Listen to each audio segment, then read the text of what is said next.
Greater నోయిడాలో విషాదం చోటు చేసుకుంది. 2 గంటల పాటు ప్రాణాల కోసం పోరాడి చివరికి ప్రాణాలు వదిలాడు ఓ సాఫ్ట్వేర్ ఇంజనీర్.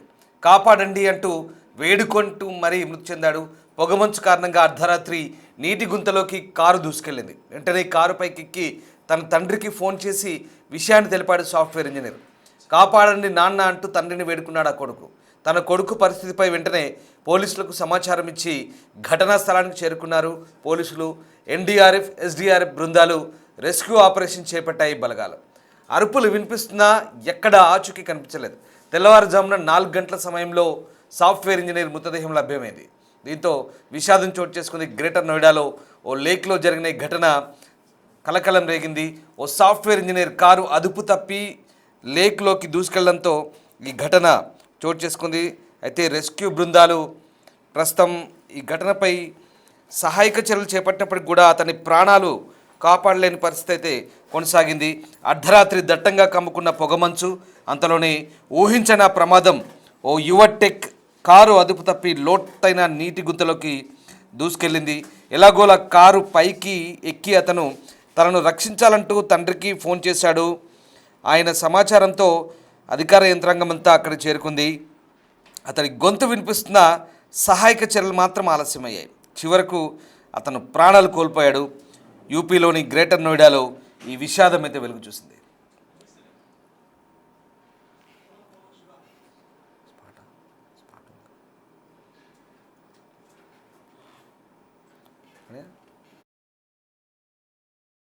लड़का इतने डूब चुका था जब हमें पता चली थी। कोई भी सरकारी महकमे से आदमी इसमें कोई भी नहीं था, जबकि उनके पास सेफ्टी जैकेट भी थी, नाव भी थी, उनके पास पूरा रस्सा भी थे, सब चीज की सुविधा थी, पर कोई नहीं दाको। अब यहाँ पे बवाल हो रहा है। देखो उनने मट्टी भी डलवा दी अपना आप से अपने दिखावे के लिए, हाँ जी हम कुछ कर रहे हैं। भैया ये नोएडा सेक्टर 150 को रास्ता आवे यू मुड़े इंडिया को। अब यहाँ के जस्ट मोड़ पे ही देखो यू तालाब है। यहाँ में रात 12 बजे के करीब एक लड़का कोहरे में गाड़ी लेकर दाग गो। गाड़ी दागने के बाद लड़का 2-2.5 घंटे के तक वो खूब जीवित रहा। गाड़ी भी उसकी नहीं डूबी थी। डूबने के बाद जब हमें भी धीरे धीरे पता चले तो हम भी आए लगभग 1:45 पे। तो हमें आया, फायर ब्रिगेड वाले भी थे, पुलिस वाले भी थे, एसडीआरएफ वाले थे, कोई भी इसमें। గ్రేటర్ నోయిడా సెక్టార్ 150కి చెందిన యువరాజ్ మహితా సాఫ్ట్వేర్ ఇంజనీర్గా పనిచేస్తున్నాడు. విధులు ముగించుకొని శుక్రవారం అర్ధరాత్రి తన కారులో ఇంటికి బయలుదేరాడు. దట్టమైన పొగమంచు కారణంగా సెక్టార్ 150 సమీపంలో అతని కారు అదుపు తప్పి భవన నిర్మాణం కోసం తవ్విన 20 అడుగుల లోతైన నీటి గుంతలో పడిపోయింది. అతడు తన తండ్రికి ఫోన్ చేసి కాపాడాలంటూ వేడుకున్నట్లుగా వార్తా కథనాలు వచ్చాయి. అయితే ఈ క్రమంలోనే పోలీసులతో పాటు ఎన్డీఆర్ఎఫ్, ఎస్డీఆర్ఎఫ్ బృందాలు కూడా ఘటనా స్థలానికి చేరుకున్నాయి, రెస్క్యూ ఆపరేషన్ చేపట్టాయి. అయితే ఎట్టకేలకు తెల్లవారుజామున 4 గంటల సమయంలో అతని మృతదేహం అయితే లభ్యమైంది. కారు అప్పటికే మునిగిపోయింది. అధిక వేగం, పొగమంచే ప్రమాదానికి కారణమైనట్టుగా భావిస్తున్నట్లు పోలీసులు చెప్తున్నారు. ఈ క్రమంలోనే అధికారుల తీరుపై స్థానికులు ఆందోళన చేపట్టారు. గతంలోనూ ఇలాంటి ప్రమాదాలు జరిగాయని, సరైన చర్యలు తీసుకోవడంలో అధికారులు విఫలమయ్యారంటూ ఆరోపించిన పరిస్థితి. ఓ టెకీ ప్రాణాలైతే కోల్పోయాడు. ఇదంతా కూడా ఆ భవన నిర్మాణ యాజమాన్యం నిర్లక్ష్యమే కారణంగా తెలుస్తోంది.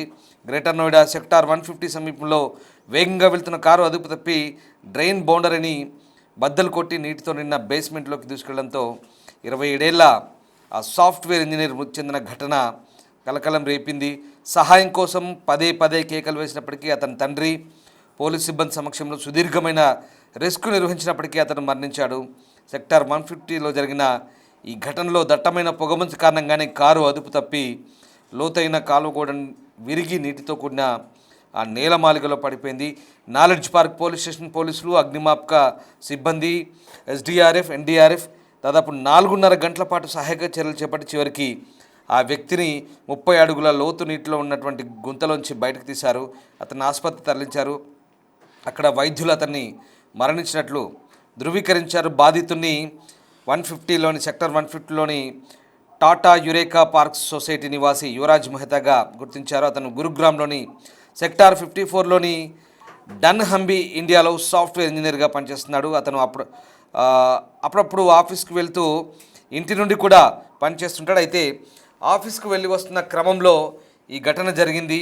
యువరాజ్ శుక్రవారం రాత్రి తన గ్రాండ్ విటారాలో ఆ కారులో గురుగ్రామ్ నుంచి ఇంటికి తిరిగి వస్తున్న క్రమంలో దాదాపు 500 మీటర్ల ముందు అంటే ఇంటికి ఒక 1/2 కిలోమీటర్ ముందు పొగమంచు కారణంగా దృశ్యమాన్యత విజిబిలిటీ చాలా తక్కువగా ఉంది. అతని కారు డ్రైన్ గోడను ఢీకొట్టి నీటితో నిన్నటి బేస్మెంట్లో పడిపోయింది. నీటి మట్టం ఎక్కువగా ఉండడంతో కారు బోల్తా పడి తేలడం ప్రారంభించింది. యువరాజ్ కారు నుంచి బయటకు వచ్చి తన తండ్రి రాజ్ కుమార్ మెహతాకు ఫోన్ ద్వారా సమాచారం ఇచ్చినప్పటికీ కూడా అతను వెంటనే డయల్ 112కు సమాచారం ఇచ్చారు. అప్పటికే పెద్ద పెద్ద క్రేన్ల సహాయంతో ఇటు ఫైర్ ఫైటర్స్ వచ్చారు, ఎస్డీఆర్ఎఫ్ ఎన్డీఆర్ఎఫ్ వచ్చారు. కంట్రోల్ రూమ్ నుంచి యంత్రాంగం అంతా చేరుకుంది. కానీ రక్షించడానికి ప్రయత్నం చేసిన ఫలితం లేకపోయింది. అప్పటికే అతను మృత్యువాత పడ్డ పరిస్థితి కనబడుతుంది.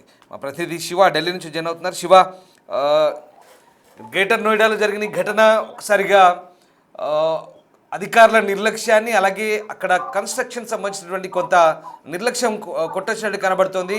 ఇలాంటి ఘటనలు గతంలో కూడా జరిగినప్పటికీ కూడా అధికారులు ఎలాంటి చర్యలు తీసుకోవాలంటూ కూడా స్థానికులు మండిపడుతున్నారు.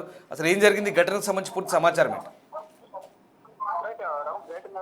విషాదం చోటు చేసుకుంది. 2 గంటల పాటు ప్రాణాల కోసం పోరాడి ఒక సాఫ్ట్వేర్ ఉద్యోగి ప్రాణాలు అయితే తన డ్యూటీ ముగించుకుని ఇంటికి వెళ్తున్న క్రమంలోనే ఈ పొగమంచు అనేది ఇప్పుడు వింటర్ కొనసాగుతుంది. అందులో ఢిల్లీ, ఉత్తరప్రదేశ్, హరిద్వార్ ఇటు నార్త్ ఇండియా సైడ్ మొత్తం ఈ పొగమంచు కారణంగా ఉదయం సమయంలో వాహనదారులు తీవ్ర ఇబ్బందులు ఎదుర్కొంటున్నారు. దానిలో భాగంగానే తన డ్యూటీ ముగించుకుని ఇంటికి వెళ్తున్న సమయంలో వారి ఇంటికి ఒక ½ అవర్ ½ కిలోమీటర్ దూరంలోనే అతను ఈ ప్రమాదానికి గురయ్యారంటే అక్కడ ఒక గుంత తోవి ఉన్న నేపథ్యంలో అక్కడ దృష్టిమాన అంటే ఎదుటి వాహనాలు కనిపించకపోవడం, అక్కడ ఎదుట ఏముందనేది కనీసం కనిపించకపోవడంతోనే అతను నీటి గుంతలోకి కారు చూస్తూ వెళ్ళింది. వెంటనే అతను కారుపై వ్యక్తి వెంటనే తన తండ్రికి ఫోన్ చేసి కాపాడన్నట్టు కూడా ఫోన్ చేశారు. వెంటనే తండ్రి కూడా పోలీసులు సమాచారం ఇచ్చారు. పోలీసులు కూడా సంఘటనా స్థలానికి వెళ్ళినప్పటికీ కూడా అతనికి మాట అయితే ఎదుర్కొంటుంది, అభివృద్ధి మంత్రి గారు అక్కడ ఎక్కడున్నారనేది కూడా కనిపించడం, అంటే ఎదుటి వ్యక్తి కూడా కనీసం కనిపించని పరిస్థితి అక్కడ ఉదయం సమయంలో నోయిడాలో చోటు చేస్తుంది. దానిలో భాగంగా అతను చివరి వరకు కూడా కరోనా ప్రాణాల కోసం పోరాడి తండ్రికి ఫోన్ చేసి తండ్రి అక్కడున్న పోలీసులకు, ఫైర్ సిబ్బందికి ఫోన్ చేసిన వెంటనే వారు కూడా సంఘటన స్థలానికి కాపాడేందుకు ప్రయత్నాలు చేసినప్పటికీ కూడా అతను ఛాయశక్తులు అతను కూడా ప్రాణాలు కాపాడేందుకు కూడా సమీపంలో ఉన్న వాళ్ళందరి కోసం అరిచినప్పటికీ కూడా అరుపులు ఇస్తున్నాయి. మనిషి అక్కడ కనిపించడం లేదని కూడా స్థానికులు చెప్తున్నారు. తండ్రికి ఫోన్ చేయడం, అందులో ఉదయం సమయం 4 గంటల సమయంలో పలుమార్లు ఫోన్ చేసిన తర్వాత తన తండ్రికి ఫోన్ చేసిన పోలీసులకు సమాచారం ఇచ్చినప్పటికీ కూడా వారు కూడా సంఘటన స్థలానికి చేరారు. ఎన్డీఆర్ఎఫ్, ఎస్డీఆర్ఎఫ్ బృందాలు అక్కడ చేరుకొని రెస్క్యూ ఆపరేషన్ చేపట్టారు. బలగాలని ఖండించారు. కానీ తెల్లవారుజామున 4 గంటల సమయంలో సాఫ్ట్వేర్ ఇంజనీర్ అభివృద్ధి చెందినట్టుగా ధృవీకరించారని వెంటనే ఆసుపత్రికి తీసుకున్నారు. అతని బాడీని గుర్తించి అంటే పనులు గుర్తి ద్వారా ప్రాణాలు కాపాడే ప్రయత్నంలో భాగంగా వారు కూడా ప్రయత్నాలు చేసినప్పటికీ అప్పటికే మృతి చెందినట్టుగా కూడా ఆసుపత్రి వైద్యులు ధృవీకరించారు. కానీ ఎవరి నిర్లక్ష్యం వల్ల జరిగింది అనేది కూడా ఇప్పుడు కేసు నమోదు చేసి దర్యాప్తు చేస్తున్నారు. ఒకవైపు కన్స్ట్రక్షన్ జరుగుతుంది, గతంలో కూడా కొన్ని ప్రమాదాలు జరిగినట్టు కానీ అక్కడ ప్రకృతి అక్కడ దృష్టి వాహనం సరిగ్గా లేకపోవడం వల్ల ఈ ప్రమాదం చోటు చేస్తుందని కూడా ప్రాథమికంగా నిర్ధారణకు వచ్చారు. కానీ గుంతలు పడడం వల్ల ప్రాణాలు కోల్పోయారనేది ప్రధానంగా పోలీసులు కూడా కేసు నమోదు చేసి ఆ దిశగా దర్యాప్తు కొనసాగిస్తూ ఉన్నారు. Right, yes, thank you Shiva.